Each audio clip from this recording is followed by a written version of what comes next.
Hi, I'm Paul. Welcome back for another Blazor build. Today's video is all about building an accessible tree view component for Blazor following the ARIA authoring practices for the tree view pattern, all without any JavaScript. This video is in a slightly different format to my other Blazor builds, given how involved the keyboard requirements are. As such, rather than showing the code being typed, I'm going to dispense with that and just talk about the parts of the code which are the most important to understand. I will, however, try to ensure that you have enough understanding to comfortably build your own tree view from scratch, with or without the accessibility support. As always, all of the code is available to freely download from my GitHub repository, so you have working code as a reference that can be used or altered as you see fit. The link to this repository is in the video description below.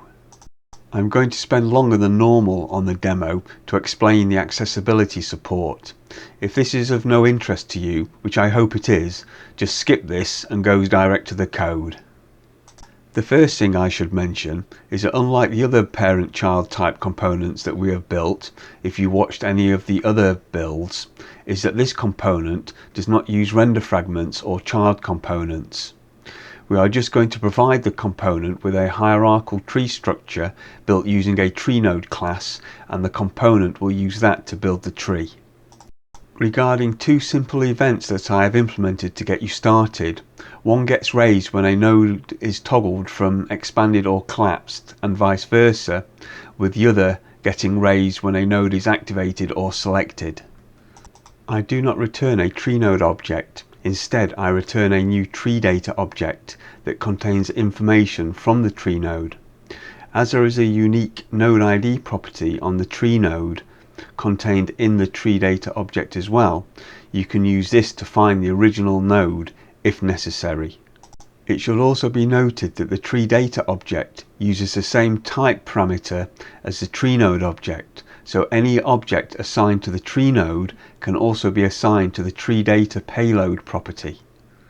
In my experience, most tree views are built from information retrieved from a file or database, so basically you can take your data set, enumerate it to create the tree node hierarchy, and whilst creating the tree node structure, just set the tree node payload property to the dataset item or clone, which then, as mentioned, will be returned by the event contained within the tree data payload property. Okay, let's get started.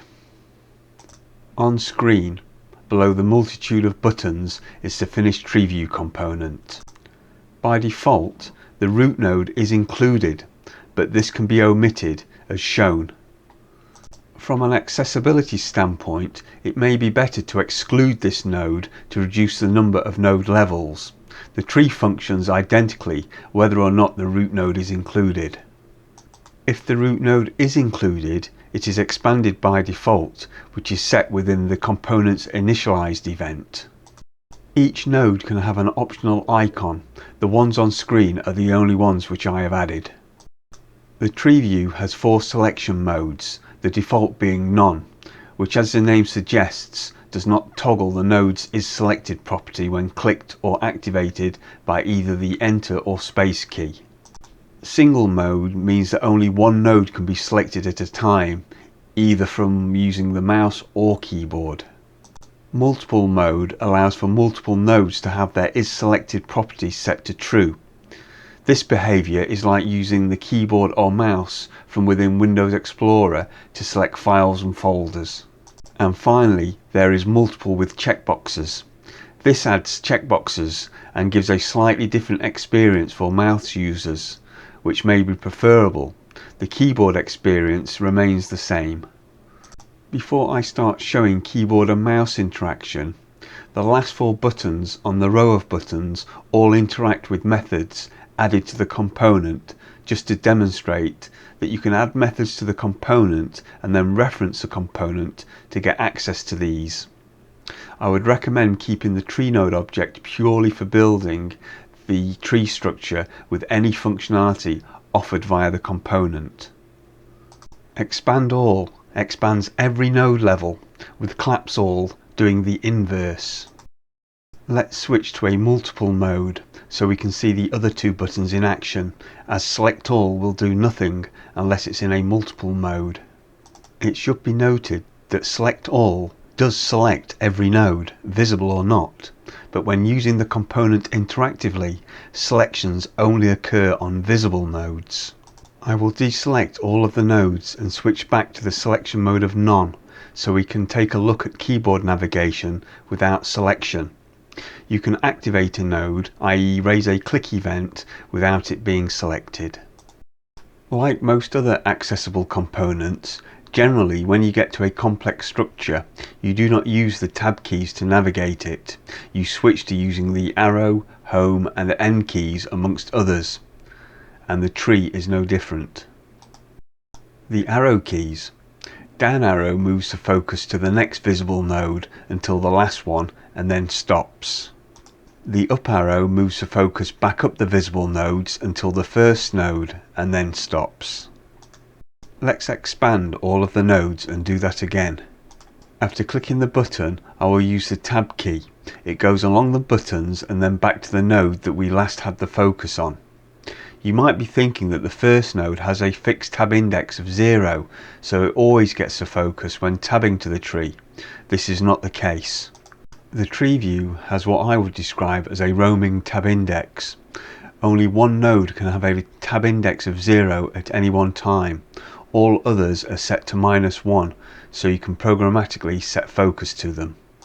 Every time you move focus, the node that has the focus gets a tab index of 0, so if you tab away and return, you'll get back to the last node that had the focus.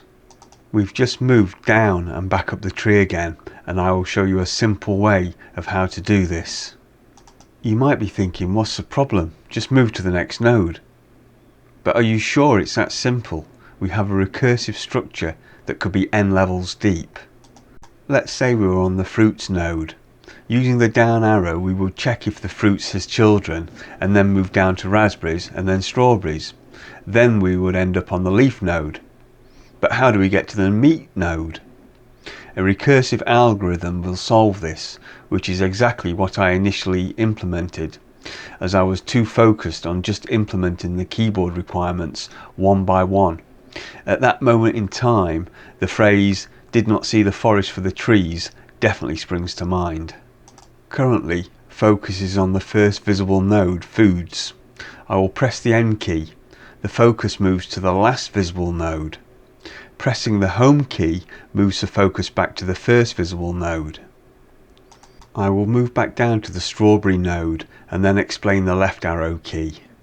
If the focus is on an expanded node, it will collapse the node, otherwise it moves focus to the parent node. This behaviour continues all the way to the root. Strawberries is just a leaf node, so neither expanded or collapsed, so the right arrow first moves focus to its parent node, fruits. Fruit is expanded, so it gets collapsed. Now it's collapsed, pressing the left arrow key moves the focus to its parent, and the cycle continues all the way to the root. Root has no parent, so the left arrow now does nothing. Now the right arrow key. If the node has children and is collapsed, it expands the node. If the node is already expanded, it moves the focus to the first child node, after which it does nothing. The food node is collapsed, so pressing the right arrow key expands it. Now it is expanded, pressing the right arrow key again moves the focus to the dairy node. The dairy node is expanded, so pressing the right arrow key moves the focus to its first child, the butter node, after which it will do nothing. I have moved back up to the dairy node to demonstrate the star key. The star key expands all siblings of the focus node. Dairy has the siblings fish and meat, which are already expanded, and fruits and veg, which is collapsed. Pressing the star key will expand its sibling, fruit and veg. Now let's use an alphanumeric key. I will manually move to the fruits node and press the F key. Focus is moved to the next node that starts with a letter F.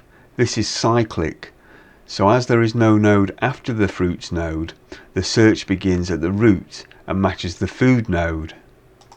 Pressing the F key now takes the focus to the fish node. We keep pressing the F key and we'll get back to the food node again. Next, the Enter and Space keys. When the focus is on a collapsed or expanded node, the Enter key will toggle this state, raising the onTree item toggled event.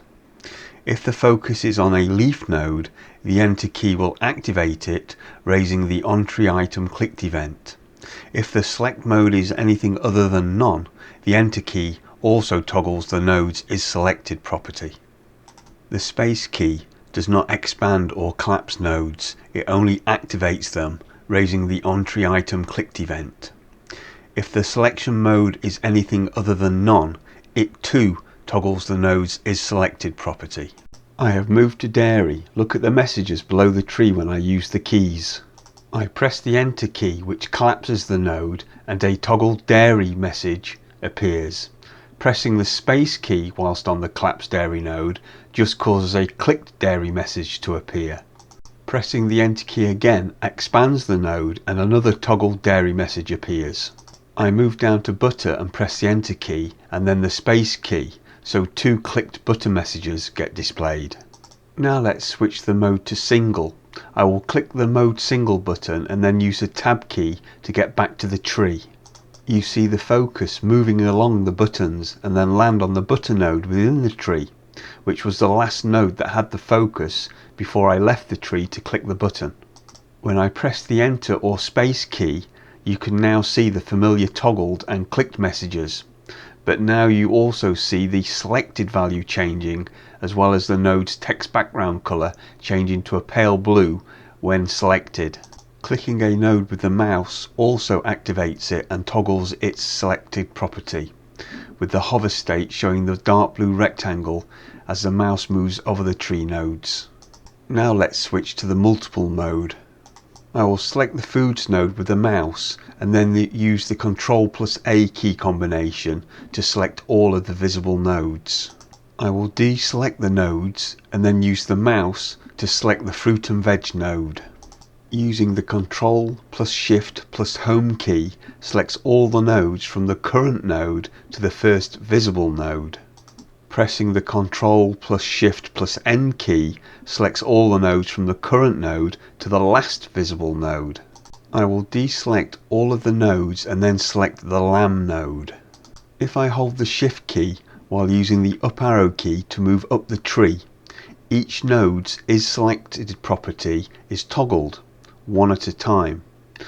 Whilst keeping the Shift key held, I will move back down the tree. I can move around the tree in any fashion, changing the selected state to have as many or as little nodes as I want selected. Despite being a multiple mode, if I use the mouse to go and select the butter node, the other nodes get deselected, with only butter being selected. As you can see, using the mouse only allows me to select one node at a time. If I want to select multiple nodes, I will need to hold the Shift key and then click a node to select a range. I can then hold the Control key and click to add or remove selected items. This is the same behaviour that you see within Windows Explorer when selecting files and folders. Finally, let's switch to multiple with checkboxes. As the experience is no different for keyboard users, I will only use the mouse. When I click a node, the selection is toggled, but when I click another node, the previous selection remains intact. I click Salmon, but then hold down the Shift key and click Tuna. We now get the range behaviour, so only the items within the range get selected, with nodes outside the range being deselected. Whilst the Shift key is still pressed down, I can click the Strawberries node to extend the selected range. However, unlike the previous mode, I can release the Shift key and even without the Control key, click another node without losing the previous selections. That about wraps it up for the demo. When I first built the TreeView component, I spent more time trying to figure out exactly what the correct keyboard behaviour should be than it took to actually build the component. I even looked at the TreeView demo pages offered by the top Blazor component vendors in both the paid and free version categories for guidance, but to be honest, this was just a total waste of time, as most only offered the bare minimum of keyboard support, if any at all. My conclusion for the tree view and other components that I have looked at regarding accessibility is this: if you want to offer good accessible keyboard support, you will most likely need to roll your own, or at least do some extensive testing before you commit to third-party components. Right, I think it's time to start looking at the project and the code. Here we are on the server project's homepage. As mentioned during the demo, and as you can now see, we can get a reference to the component using the @ref directive in order to be able to call methods provided by the component. Our tree node object has a generic type parameter for a payload. I just called my type param T, but you can give this a more descriptive name if you like. I put some code in the build tree method for the demo, but most of the time this will get built from some sort of data set. If you have watched any of my other Blazor build videos, the project structure will be familiar to you. I used an interactive global server project, but this could have been any of the interactive project types. And then I added a Razor library project to the solution for the component, but again, a separate project is not required. I just tend to do this in my videos so you can see how all of the pieces fit together if you go this route. I have my usual assets folder in the web root and associated folders for the Sassy CSS. No script is required for this build. I also added the project references from the server to the component project and added the link to the style sheet output from the component in the app.razor file. I have my usual global strings file in the seed folder containing all of the string contents for the CSS class names. I have stuffed all of the enums and the tree data class used for the events within the tree view class enums file, and as you can see, there is nothing in here that needs discussion. Next, the tree node class, which is basically just a state bag with a couple of helper methods, and that's it. This class is purely for building the tree structure for our component to render, with a type parameter so you can attach some payload, but you can design this however you want. Now for the component code itself. Given the amount of code required, 90% of which was for keyboard support, I used a code behind file for the C# code, leaving the Razor file just for the markup. Let's look at that first, and just to show how simple a tree view can be, let's comment out the actual markup and use the bare minimum of markup and code to see what we get using the node text from the data as of the demo. Totally unstyled, but semantically correct. A tree can be built in a few ways. I opted for the inline Razor functions, but you can also use a parent and child component or do everything in code overriding the build render tree method. I like simple, so I went with this. And as you can see, if it wasn't for all of the ARIA attributes and optional parameters, there's nothing to it. The div is just a container for the tree and has a tree view class, which, as I use the BEM block element modifier naming convention, forms the block part of BEM. The code inside it just checks to see if we should include the root or not. The important aspects are the opening UL tags, which are assigned the ARIA role of tree, and the ARIA multiple selectable attribute, which informs assistive technologies as to whether or not the tree supports multiple selections. For accessibility, a tree view usually has some sort of title next to it, with the ID of the HTML element used for the value of the ARIA labeled by attribute. This allows screen readers to announce this title followed by tree view when users navigate to the tree. Rather than add additional markup to the component, I just added an ARIA labeled by parameter so you can provide the ID of the element used. If this value is omitted, the parameter will use null, which causes Blazor to omit the attribute. Screen readers then just announce tree view. The build tree function is just a recursive loop. What else is there to say? The build list tag function is where all the real work is done. The focus item refs is a dictionary with a GUID for the key and an element reference type for the value. We need to get a handle to every node on the tree so we are able to set focus to it when moving around the tree, and unless you want to use JavaScript you will need an element reference. All I am doing with the if statement is just checking and creating a slot within the dictionary, and then on line 57 using the @ref directive to fill that dictionary slot with the reference to the li element. The tab index attribute gets its value from the tree node object, which will either be -1 or 0 for the roaming tab index, which we assign in code. As previously mentioned, the tree node object just acts like a state bag. For all keyboard interactions we use the onKeyDown event, ensuring to stop propagation so that the event does not bubble up to the next node within our n level deep nestings. We also need to set a flag in code for the prevent default event modifier in order to prevent the default action of the Ctrl+A key combination selecting the entire page when we only want to select all the visible nodes.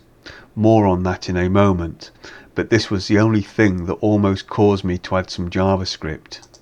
Given all of the bits and pieces within the li tag, we use an ARIA label attribute for the li tag text content that screen readers can use for the user.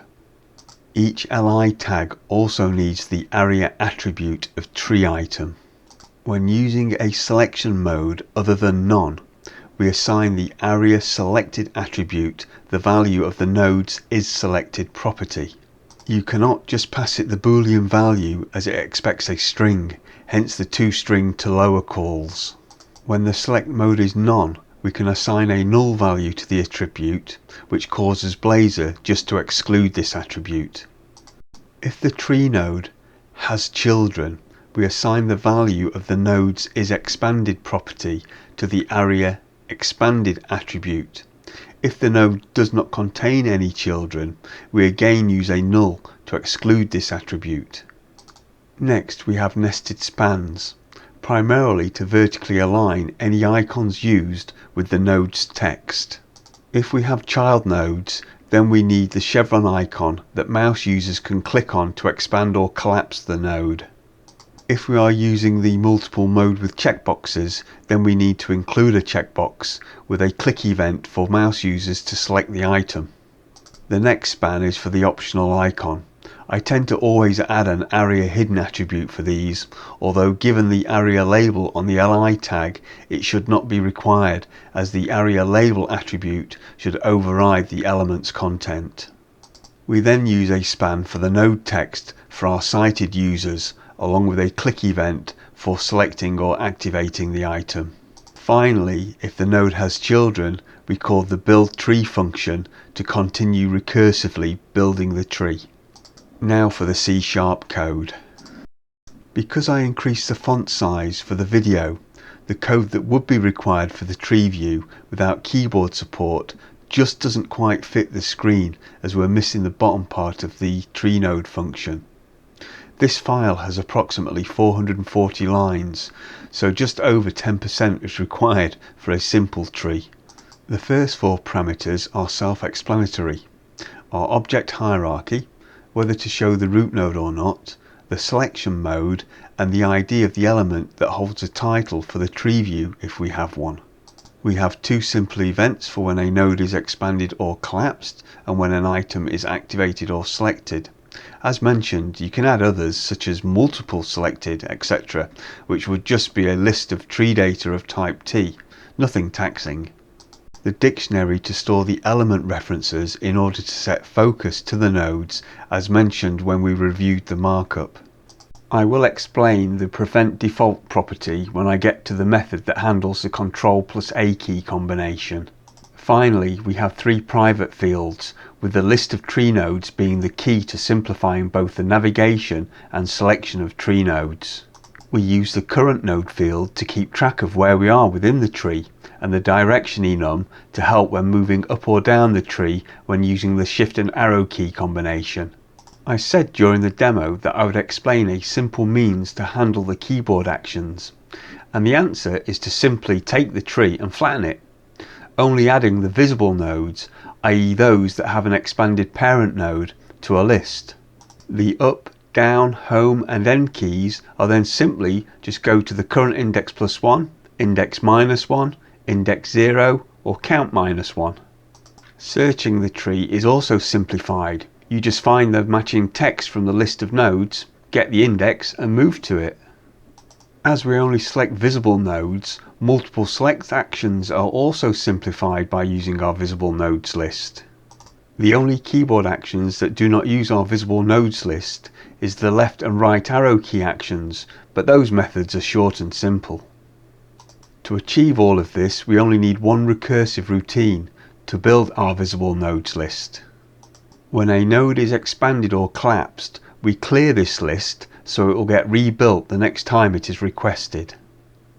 I have not performance tested this, but would hazard a guess that unless you have tens of thousands of nodes, it will be fine until you need to implement another algorithm. The toggle node method just toggles the isExpanded property of the tree node and updates the tab index information, as well as calling a method to clear the visible nodes list. The check set visible nodes list is the method that makes our life easy and simply contains an inline function that it can call recursively to build the visible nodes list, including or excluding the root node as necessary. The check set focus tab index method is responsible for handling most of the focus moving requirements. There are a couple of other places where I could not call this, and in those I just had to use the focus items ref dictionary object directly. The toggle multiple selection action, as you can see, we just use our visible nodes list to deselect the visible nodes and then select the range of nodes. As you can now see on screen, most of the key handler methods just use our visible list and the check focus tab index method to get the job done.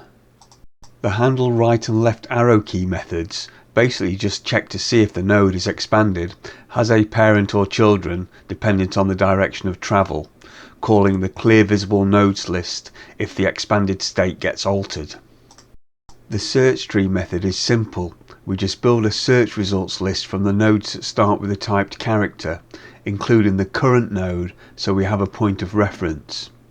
We then use the modulus operator so our list acts like it's circular, going forward and then starting back at the beginning once it goes past the end. The handle star key method just expands any siblings that have children. The code on screen is missing a call to the clear visible nodes list method, which is in the source code.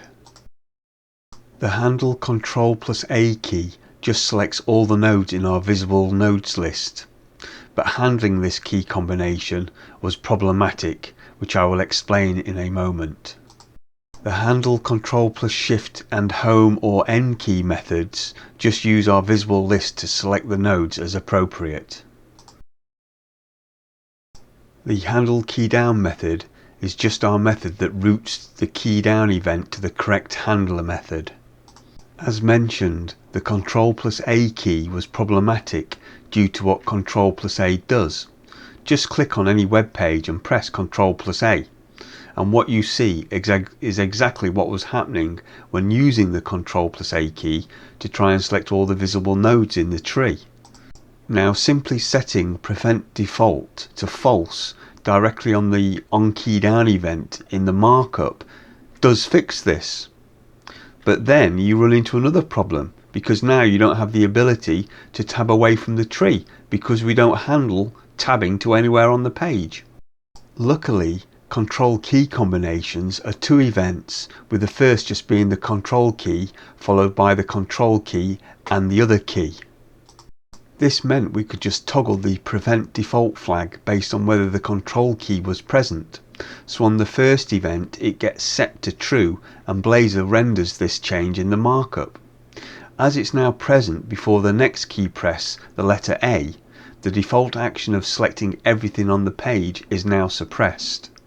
After we have called our method, we then just set this flag back to false, and Blazor then updates the markup.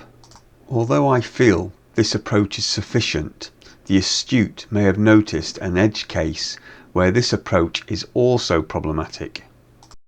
If you press the Control key and then press the Tab key directly after it, the Tab key press will do nothing.